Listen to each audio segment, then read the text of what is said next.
There, Will. Got us, man. Oh, good morning. Good morning, and welcome everyone to the Sunday morning Bible study, Broad Street Church of Christ. Glad to have you with us, and if you're visiting, count yourselves an honored guest. We're always glad to have visitors at Broad Street. Hope you can come back at any time you have opportunity. This morning, we're kind of changing our Bible class up a little bit. A couple months ago, I had a call from Brother Ronald Brown. He's a missionary in the Philippines and been working there for 13 years, and he came back home and he wanted to come and speak to us and give us a report on mission work there and on the things that they're doing in the Philippines. So him and his wife Gigi's with us this morning, so make them welcome, and he's going to give us a presentation, and I'll go ahead and sit down, not take up any more of his time, and turn it over to Brother Brown.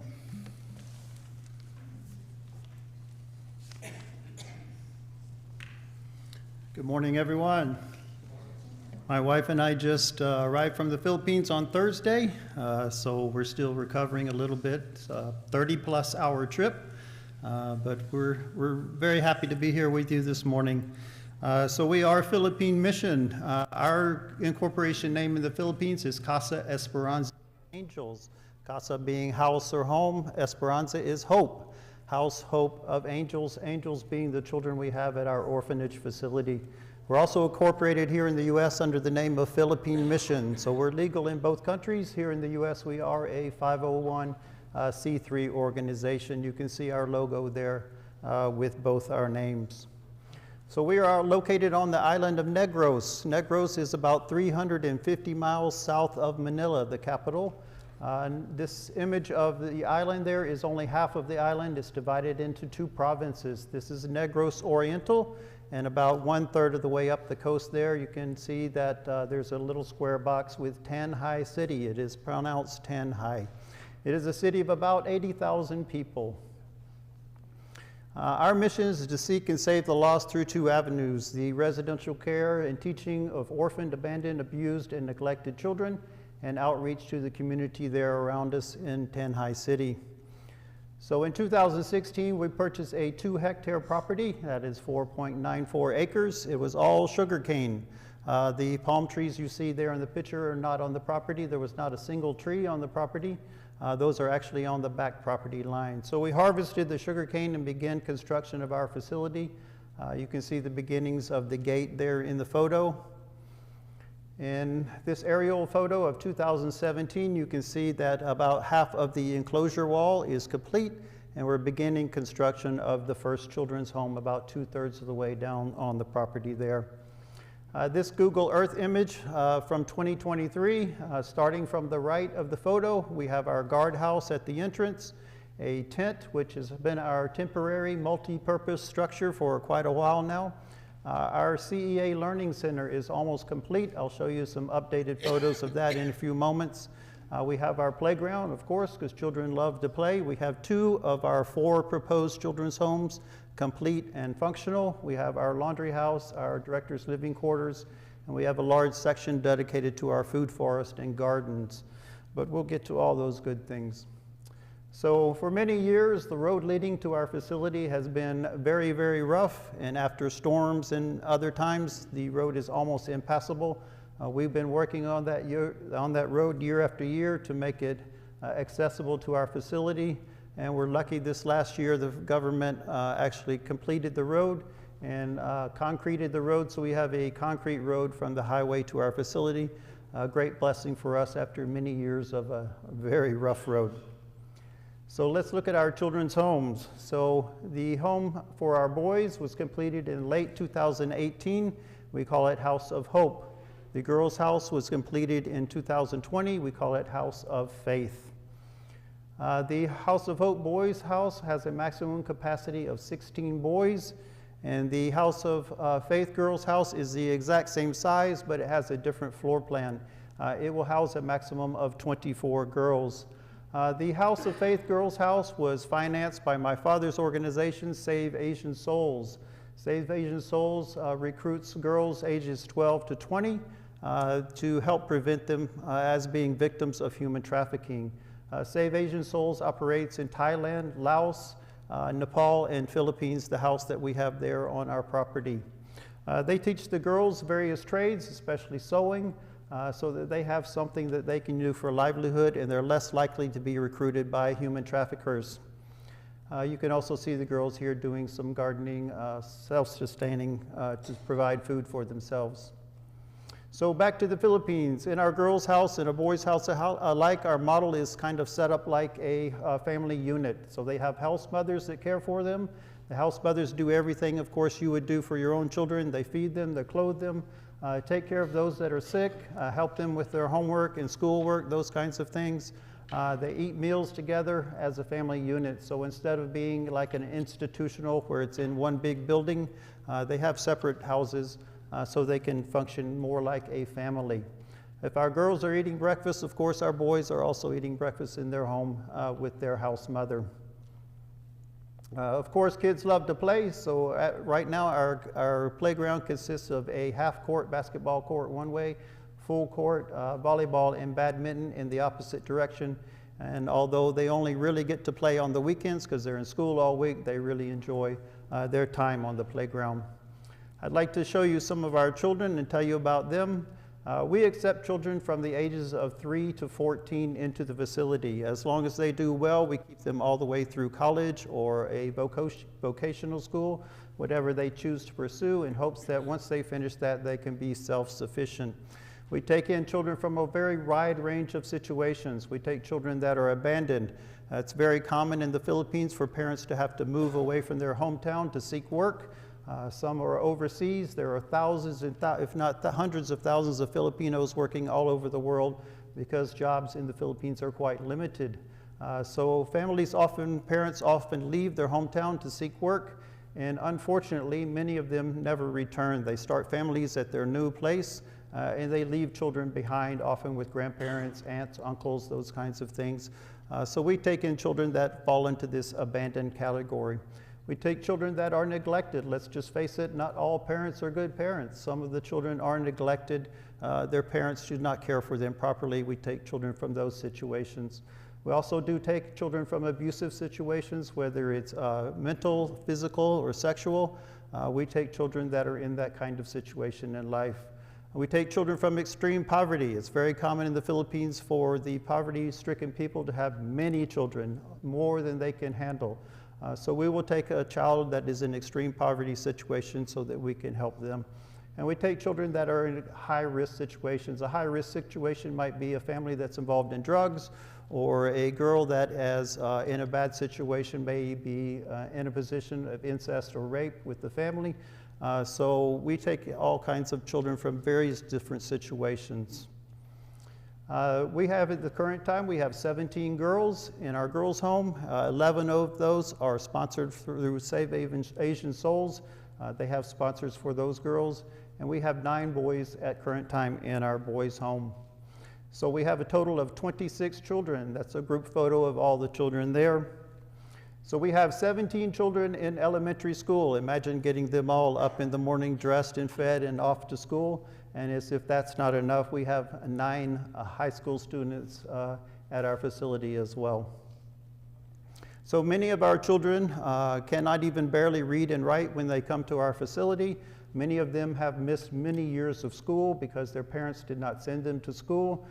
They actually had them working in the farm or doing something else, or they simply could not afford to send them to school. So many of our children are behind in their schooling. However, most of our children are now able to catch up. They're working very hard to catch up to their grade level that they should be in, and they are actually able to reach honor student status. So we're very proud of our kids.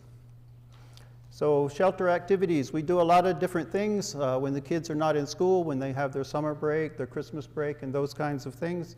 A lot of activities. They love to play, of course, just like kids do, basketball, volleyball. We have a sports fest for them. We do a lot of hands-on things. My wife likes to do a lot of crafting things, so they are making here placemats for their own home. They make pot holders for their homes. We have Bible quiz and competitions for them. We have team building, different things, activities for them. The girls there are making scrunchies for their hair. We also do a variety show to help teach them confidence and self-esteem. They learn how to get in front of people and perform songs and various things like that, reciting poems and different things. I'd like you to meet some of our staff. So in 2018, we first began. Of course, we have a skeleton staff of just 5 people. And as of today, we have 14 full-time staff to help manage the facility and the children. I act as our managing director. My wife is the vice director. We have a full-time minister, Brother Dennis Bello. He is our full-time minister. We have Rhea May as our administrative assistant. Manny is our maintenance manager. Faith, Mary Joy, and Christine are our licensed social workers. We are required by law to have licensed social workers. Christine actually does social work part-time and also assists in the homes other times. We have Elmer as our groundskeeper and Jeffrey as our driver. So as I mentioned, we have house mothers for the homes. We have Dina is our house mother for our boys' home, and Eileen assists her in that home. Erlyn is the house mother for the House of Faith, the girls' house, and Nords assist her in that home. We also have 2 other volunteers that assist in the homes and fill in for the house mothers during their days off. So I'd like to show you some of our children that have been baptized and tell you a little bit about their stories. This is where you see the heart of our mission. What we're really doing is we're bringing children from a hopeless situation and giving them hope, not only in this life, but in the life to come. So this is Grace. She was admitted to our facility in 2020. That's her with her grandparents. So her father is passed away and her mother has left. She does not have contact with her. The grandparents are very low income. They cannot send her to school, so she came into our facility in 2020. She was baptized in 2021, and you can see a recent photo of her there in 2024. This is Maiko. The picture in the middle is the house that he came from. The picture on the right is his mother and siblings. If you'll notice carefully, the house has no furnishings. They sleep right on the bamboo floor. Maiko was running around with his friends at all hours of the night, smoking, drinking, and his mother said, "I just can't handle him anymore." So we brought Maiko into the facility, and he's doing quite well. He was baptized in 2022, and you can see a recent photo of him there on the right. Janama, it's hard to see the photo there. Is an interview with our social workers and the family. His father went to prison for drugs. His mother remarried a fisherman. That's the house that they live in. As if there's any fishermen in the audience, you know fishing is not every day is a good fishing day. So their income is quite low. It depends strictly on what he's able to catch. And so they're not able to send Janama to school. We actually have Janama and his sister, Precious, at the facility now. So Janama was baptized just in January of this year. You can see a recent photo of them on the right there. He's doing very well. Really, really good boy. So Maravin, in the picture there with the family, she's in the pink shirt. Her mother actually passed away earlier this year, giving birth to another child. But she came to us just last year in 2023, and she was baptized earlier this year. Look at the smile on her face. And that's a recent photo of her there on the right. So Jellifer, you can see her there in front of her house in the blue shirt. The small picture in the corner is her father. He is partially paralyzed. He was in a motorcycle accident many years ago, and Jellifer's mother left when he had the accident and is no longer reachable. So Jellifer came to our facility in 2021, and she was just baptized this year in January. Maria Faye, that's a picture of her with her grandmother and her mother. Her grandmother is blind. Once again, you see just the bamboo floors in the house, very limited furniture. That's just how they live. The other photo is of the house, the family home. She came to us in 2021, and she was baptized in 2022, and there's a recent photo of Maria Faye. So Kiana and Liberty came to us in 2020. They actually came from another orphanage facility that was closing down. Their father is an alcoholic. Their mother left him many, many years ago. She now lives in Manila with her third husband, I believe, and she has another family started there. Kiana and Liberty were both baptized in 2021. You may remember Rhea May from when I went through our staff photos. So Rhea May applied for a position she was not qualified for, but I asked her if she wanted to be a volunteer, and she said sure. So she began volunteering. We paid her a small honorarium to begin learning the work at the facility. And over that course of the year, she attended worship services and Bible studies, and she also decided to be baptized in 2022. Baptisms are wonderful, but we're also trying to build leaders in the church. So our boys are also leading prayers. Our baptized boys are leading prayers in the church. They're serving on the Lord's table. And on Wednesday nights, some of our older boys are learning how, with Dennis's help, to learn how to deliver devotional messages. So they're learning how to also teach the gospel. Our girls have a girls' Bible study with my wife every Saturday morning.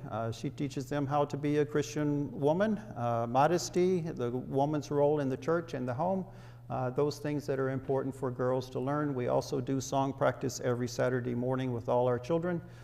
Practice those songs we already know and learn some new ones. We also have a sustainability program at our facility. The children participated in that. They have chores, of course, every day, helping in the garden, working in the home. They also help us there. The boys are working with our compost piles. We do all our own composting. We have the beautiful luxury of living in a tropical climate, so we grow all kinds of fruits. We have bananas, papayas, pineapple, lots of fruits you've probably never even heard of. We have those on the facility all the time, producing fruit for us, and of course we get vegetables from our vegetable garden every day. We also at current time raise geese. We had 16 babies we raised last year. About 3 full-grown geese will feed all our children one meal. In the future we also hope to have chickens, and we are digging a pond to be able to raise our own fish as well. We also do outreach. We've been doing outreach ever since we first moved to the Philippines. Even in 2016, when we had just bought the property, we had nothing built on the property, we began doing outreach to the community there around us. This was an event in Sitio Baybay. We had a clown and some magician for the kids. We did face painting. We provided them all with a meal. We helped the families with grocery packs. So we began showing people in the community God's love. We continued that in 2017 in December. We gave the kids toys. Many of them would not get any Christmas gift whatsoever if we had not done that for them. And we provide meals for the families as well. In 2019, our event, the Utawa Church of Christ near Chattanooga, provided handmade dresses, and we gave those to all the little girls in our outreach. And we provided food packs for the families with Bible tracts in there for them. And then our minister follows up with them to try and set up Bible studies. So we continue to reach out to the community. In 2021, Super Typhoon Odette came through the Philippines, quite devastating. A man was killed just on the other side of our property when his house collapsed on him. It's a squatter village. They do not own the property. There's very limited electricity. Most of them have dirt floors. They have no running water. They haul their water to the home. But we went over to this facility after the storm and prepared a meal for all of them, and we prepared little grocery packs for each family. And we also involved our kids in this same outreach program, because even though they came from the very same poverty-stricken situation, we're trying to teach them that you can show God's love and help others with whatever little bit you may have. We also each year try to do a giveaway. We take all our clothes that are perhaps donated that are not useful for us. We use our old bedding or pillows and things that we no longer meet our standards, and we give those away to the impoverished communities around us. And even though these are secondhand things, they're very, very happy to have them. So what's next for us? So we hope to reach full capacity with our 2 homes. So we need 7 more girls and 5 more boys to reach maximum capacity of our 2 homes. Once we reach maximum capacity of those 2 homes, we will consider building the 3rd of our 4 proposed homes. We also are trying to encourage youth groups to come visit the Philippines. All our children, all those that have been baptized, are very, very young Christians. We feel that they need some edification from other church people that are their age to edify them and encourage them in their Christian faith.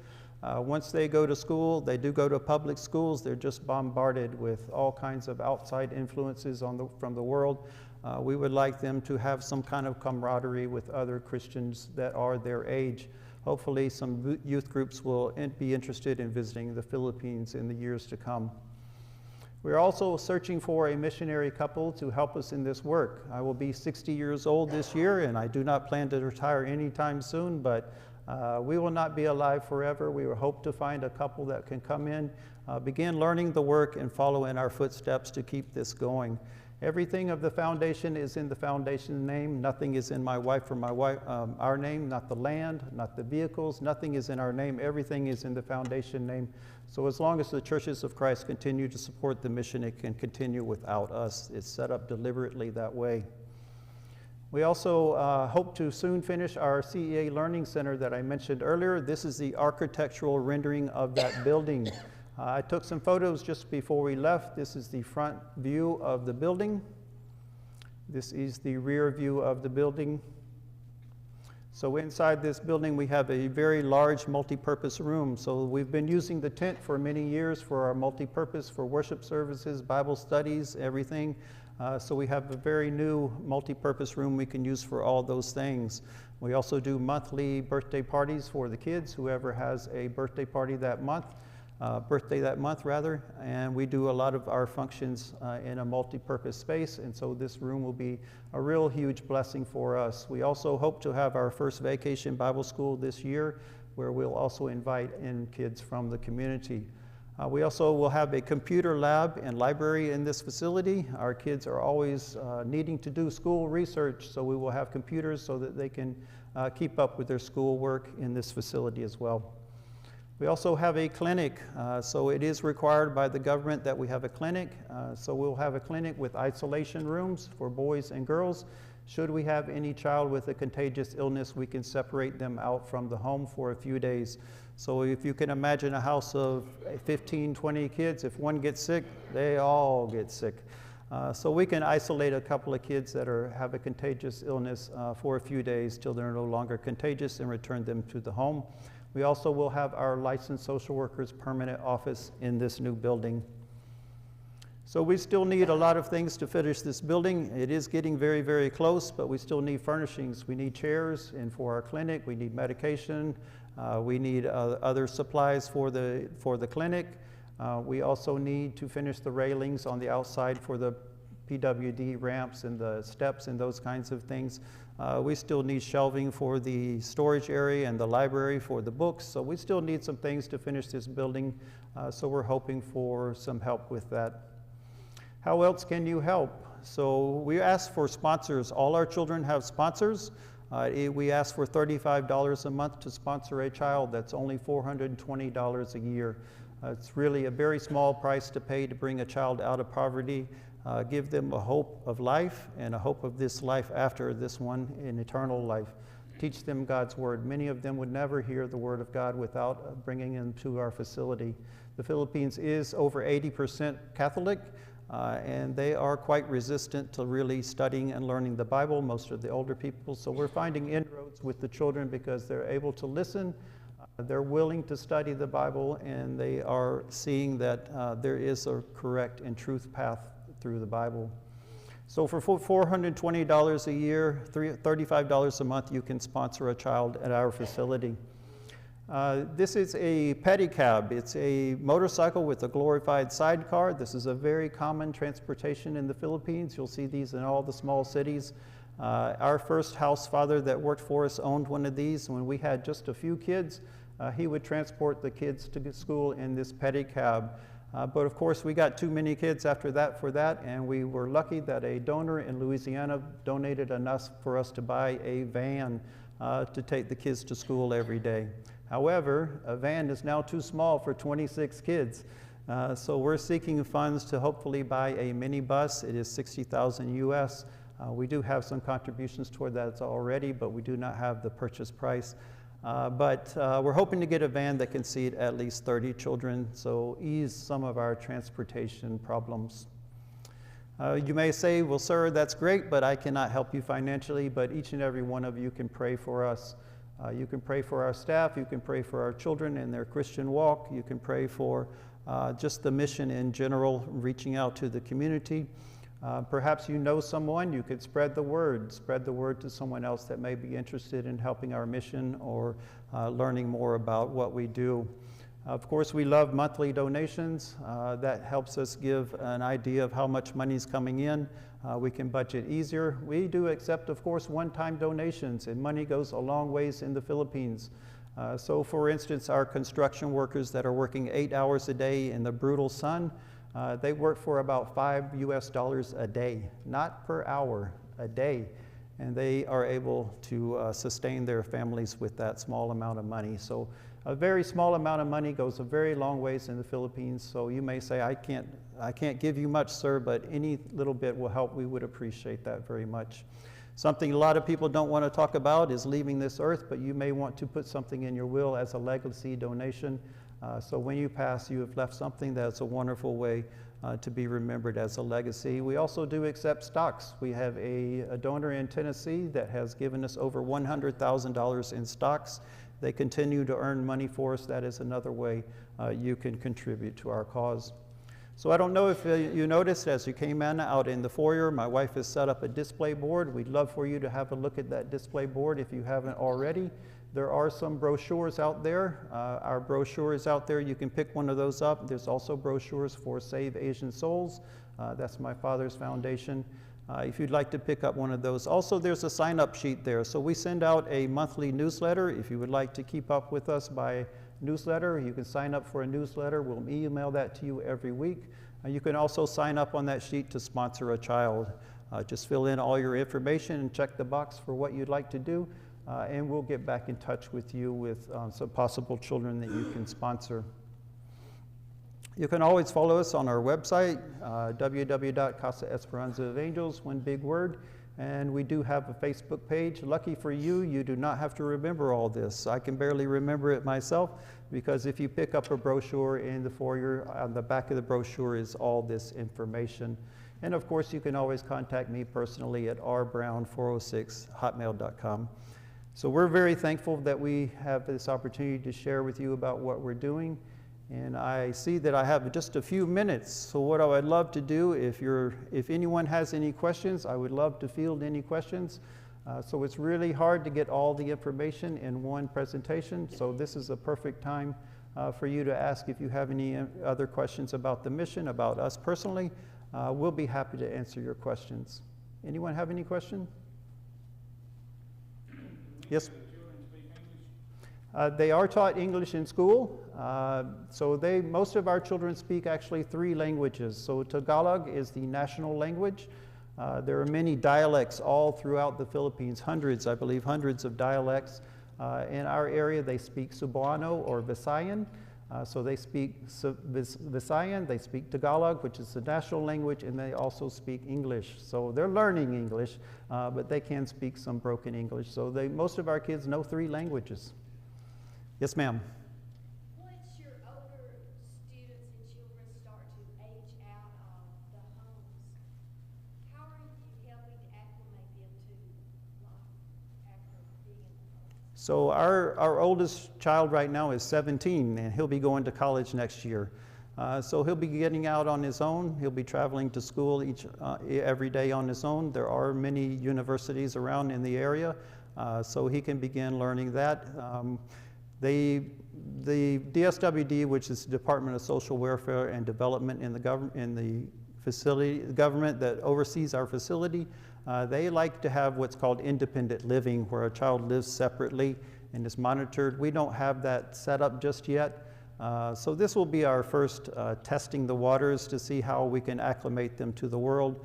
Of course, they go out to school, public schools every day, but he'll be learning how to manage some things on his own.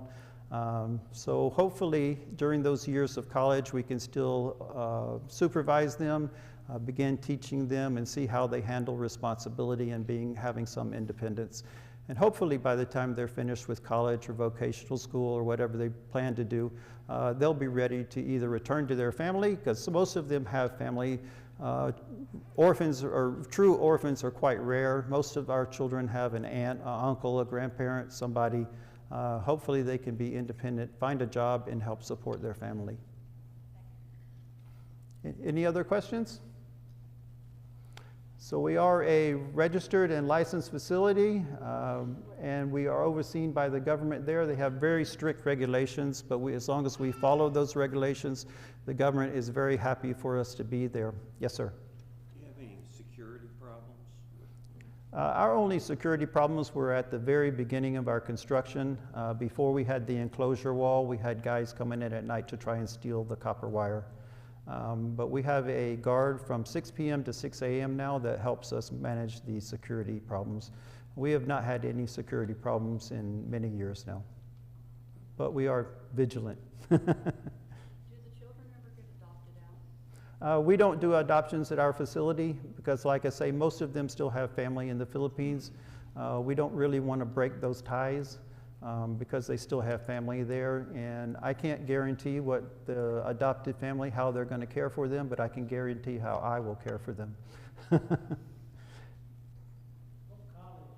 are the local colleges in the island? Yes, sir. There's quite a few. There's some really close to us in the cities nearby, and then there's Silliman University and others in Dumaguete, which is about 30 kilometers south of us. But there's some good schools, and there are state schools, so they're not very expensive. They teach everything: criminology, nursing, medical profession, anything. Other questions you might have? Yes, ma'am. Can you tell us a little bit about you and your wife's background, how you got started in this? Okay. What, where you were born and raised, what motivated you to do what you're doing? Okay. I was born in Atlanta, actually born in Nashville, but grew up in Atlanta. My wife is from Tanhi City, the city where we have set up the orphanage. She still has family there. She also has family other places. Her brother's in Dubai working overseas. So I worked in China for 5 years for my father's foundation. At that time was China Mission. Someone else he's turned that over to other people to run that. But I worked in China for 5 years. While I was there, I got on the internet and was listening to Django. It's a music website, and I met my wife there on the internet. So after we met and finally were married, she for 2 years traveled back and forth to the Philippines, to China from the Philippines while I was there. We did not really like China that much. It's a rough place to live. I was in most of the rural areas. So we decided to move back to the Philippines full time and start the orphanage because there's a great need there. I have experience in construction, food service, a lot of different things. I'm the guy who knows a little bit about a lot, but a lot about anything. My wife is a retired master teacher in the Philippine education system, 21 years in the education system.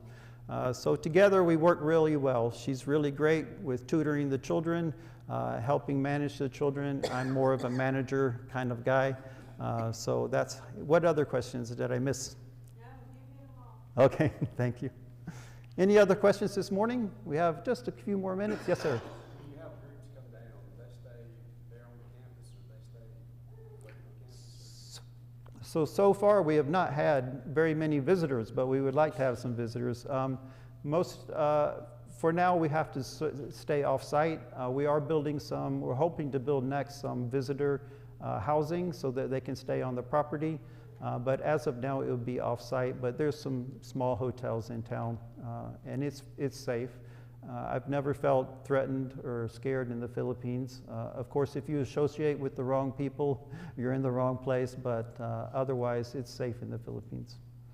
You may have heard, there's some radical Islamic groups in the Philippines, especially in the southern Philippines. They do stay in the remote areas. They try and stay away from the government where the government can't get to them. They do some horrible things, but they're usually in the mountains, in the remote regions. We have no problems with those people. Any other questions this morning? Okay, my wife and I will be here. We'll worship with you this morning, then we'll be in the foyer after the worship service. We'll be happy to answer any other questions you may have. And we just want to thank you for this opportunity to share with you this morning. Thank you so very much.